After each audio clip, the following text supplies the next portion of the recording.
कई बार सुनाया है सत्संग में। एक ब्राह्मण बड़े विद्वान, शास्त्र के ज्ञाता, जैसे आप ही सत्संग सुन रहे हो, उनकी सत्ता के बिना पत्ता नहीं हिलता, तो जो हमने दुराचार किया गोविंद आपने कराया भोगो, अच्छा किया मैंने किया, बुरा किया गोविंद ने किया।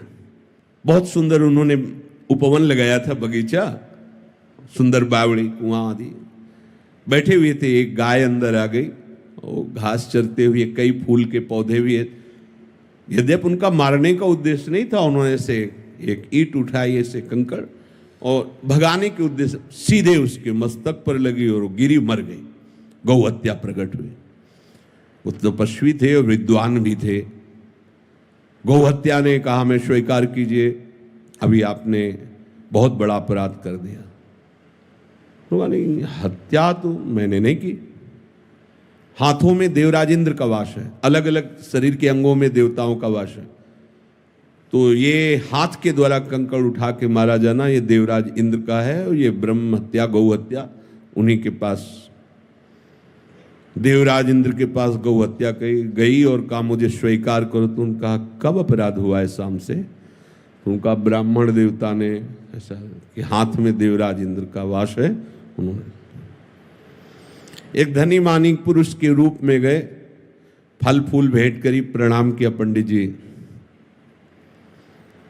कितना सुंदर बगीचा, किसने लगाया? मैंने, ये सब मैंने 10वें वर्ष से पानी लगा के, खाद लगा, सींच के ऐसा बगीचा प्रशंसनीय। कुआं भी बहुत सुंदर निर्माण किया है, किसने? मैंने। ये गौ हत्या किसने की? गौ हत्या से कहा चढ़ो, इसको बहुत विद्वान बनता है।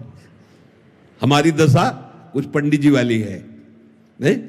बुरा आचरण हुआ भगवान ही कराते हैं, सही आचरण हुआ पोस्टर में लिखवा दिया, नहीं चलेगा, नहीं चतुरई चतुर शिरोमणि से नहीं चलने वाली। जैसे लोग कहते प्रभु की सत्ता के बिना पत्ता नहीं हिलता, तो हमसे जो कुकर्म आचरण हो रहे हैं प्रभु ही करवा रहे हैं। हाँ, उन प्रभु को तुम जान नहीं पा रहे हो कौन करवा रहे हैं। उन प्रभु का हम परिचय बताते हैं, उनका नाम है अहंकार।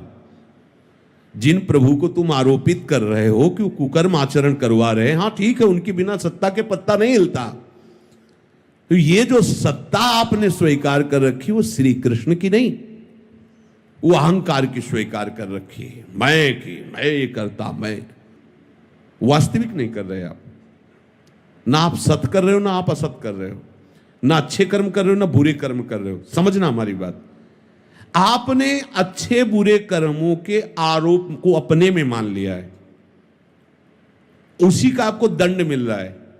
और जिस दिन आप इस कर्ता भाव को श्री जी के चरणों में समर्पित कर देंगे तो बुरे कर्म होंगे ही नहीं।